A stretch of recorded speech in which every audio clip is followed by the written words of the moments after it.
ಕ್ರಾಂತಿವೀರ ಸಂಗೊಳ್ಳಿ ರಾಯಣ್ಣ ವಸ್ತು ಸಂಗ್ರಹಾಲಯ ಪ್ರತಿಮೆ ಲೋಕಾರ್ಪಣೆ.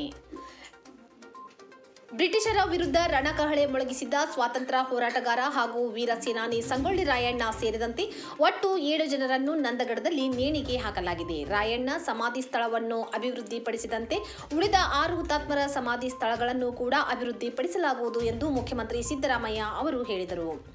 ನಂದಗಡ ರೂರಲ್ ಎಜುಕೇಷನ್ ಸೊಸೈಟಿ ಮೈದಾನದಲ್ಲಿ ಸೋಮವಾರ ಕ್ರಾಂತಿವೀರ ಸಂಗೊಳ್ಳಿ ರಾಯಣ್ಣ ವಸ್ತು ಸಂಗ್ರಹಾಲಯ ಸಮಾಧಿ ಬಳಿಯ ಕೆರೆಯಲ್ಲಿ ಕ್ರಾಂತಿವೀರ ರಾಯಣ್ಣ ಪ್ರತಿಮೆ ಲೋಕಾರ್ಪಣೆಗೊಳಿಸಿ ಹಾಗೂ ವಿವಿಧ ಕಾಮಗಾರಿಗಳ ಭೂಮಿ ಪೂಜೆ ನೆರವೇರಿಸಿ ಅವರು ಮಾತನಾಡಿದರು.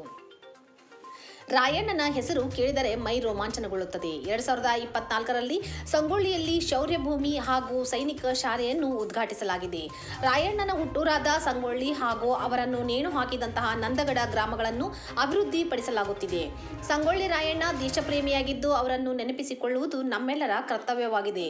ಸಂಗೊಳ್ಳಿ ಹಾಗೂ ನಂದಗಡವನ್ನು ಪ್ರವಾಸಿ ತಾಣವನ್ನಾಗಿಸುವ ಉದ್ದೇಶದೊಂದಿಗೆ ಈ ಸ್ಥಳಗಳನ್ನು ಅಭಿವೃದ್ಧಿಪಡಿಸಲಾಗುವುದು. ವೀರಭೂಮಿಯಲ್ಲಿ ಸಂಗೊಳ್ಳಿ ರಾಯಣ್ಣ ಅವರ ಬದುಕು ಹಾಗೂ ಹೋರಾಟದ ವಿವಿಧ ಮಜಲುಗಳನ್ನು ಶಿಲ್ಪಕಲಾಕೃತಿಗಳ ಮೂಲಕ ಅನಾವರಣಗೊಳಿಸಲಾಗಿದೆ ಎಂದರು. ಈ ಸಂದರ್ಭದಲ್ಲಿ ಹಲವು ಸಚಿವರು, ಶಾಸಕರು ಇನ್ನಿತರರು ಉಪಸ್ಥಿತರಿದ್ದರು.